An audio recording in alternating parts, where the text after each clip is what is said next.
دیکھیے مسلمان اس مہینے میں، شعبان کے مہینے میں بہت سارے خرافات کرتے ہیں، بہت سارے غلط کام کرتے ہیں، بہت ساری اسلام کے خلاف کام کرتے ہیں، سمجھ گئے، بلکہ غیر مسلموں کے طریقے پہ چلتے ہیں اور اس کو سمجھتے ہیں ہم صحیح کر رہے ہیں۔ مثلا کہ ایک یہ کام کرتے ہیں کہ اچھا کھانا بناتے ہیں، حلوے بناتے ہیں اور پوریاں بناتے ہیں اور کہتے ہیں یہ مردوں کے لیے کھانے ہیں، جو مردے مر کے چلے گئے ہیں وہ کھانا آ کر کے کھا کر کے جائیں گے، سمجھ گئے۔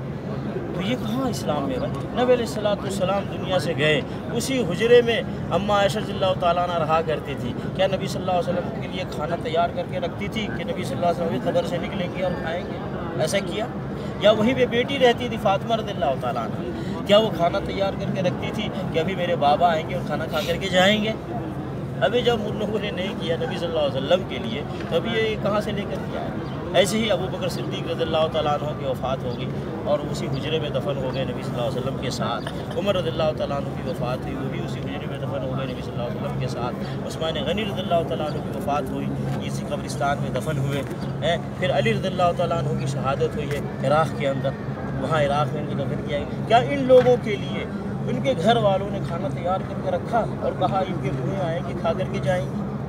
کہاں سے لوگ سب تماشے لائے؟ یہ اصل میں آیا ہے غیر مسلموں سے اور مسلمان کرتے ہیں۔ مسلمانوں کو ڈرنا چاہیے، اسلام کے مطابق چلے، غیر مسلموں کی چیز لا کر اسلام میں نہ داخل کرتے، سمجھ گئے نا؟ اور پہلی بات، دوسری بات، یار انسان جو مر گیا اس کی دو حالت ہے، اگر وہ نیک ہے، اچھا ہے، تو اللہ نے اس کو بہت جنتی زندگی دے رکھی ہے، بڑے اطمینان اور سکون کی زندگی دے رکھی ہے۔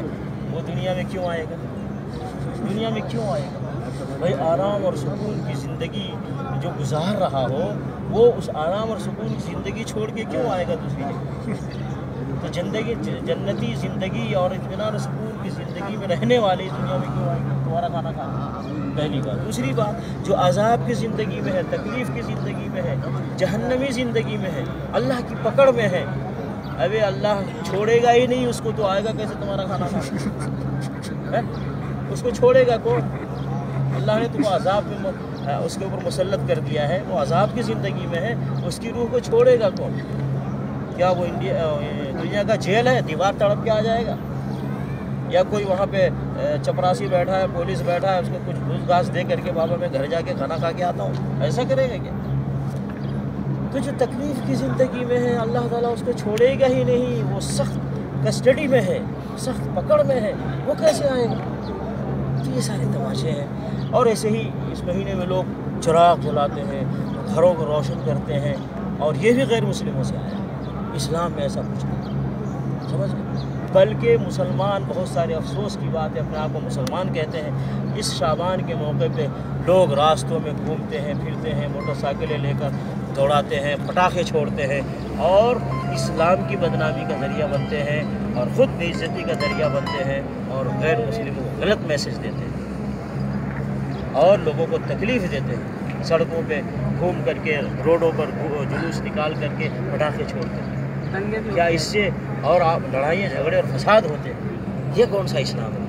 بھائی اسلام سے اس کا کوئی تعلق نہیں ہے۔ مسلمانوں کو بچنا چاہیے ایسی حرکتوں سے کہ جس سے اسلام کی بدنامی ہو یا خود تمہاری بدنامی ہو، اور لوگ اسلام کی طرف آنے کے بجائے اسلام سے نفرت کریں، مسلمان سے محبت کرنے کے بجائے مسلمانوں سے نفرت کریں، تو یہ سارے کام نہیں کرنے چاہیے۔ اللہ تعالیٰ مسلمانوں کو اسلام پر چلنے کی توفیق عطا فرمائے۔